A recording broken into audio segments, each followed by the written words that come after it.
yung mga current na bakuna natin, kahit na mataas po yung positivity rate, will it still be effective kahit na hindi ka nakapag-take ng booster shot? That's a good question.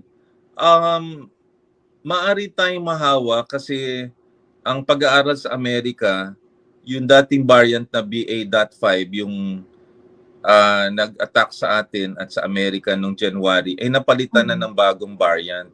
Ang pangalan ay BQ.1. Sa Amerika ay 50% yan at projected to be around 80 to 90% sa January. Kaya nga,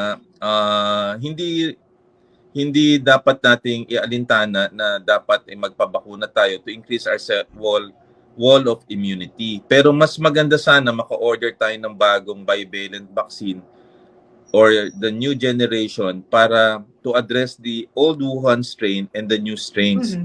So, yan ang maganda sanang plano. Pero kung hindi pa kayo nababakunahan nung ibang booster, magpabakuna kayo. Like ako, for example, apat na bakuna ako, 2 primary, 2 booster. Ang hinihintay ko na lang yung bivalent vaccines para sabihin ko na protektado ako. At kung mahawa man ako, hindi iindahin at hindi naman ako ma-hospital. So, dapat ganun ang mindset ng mga kababayan natin.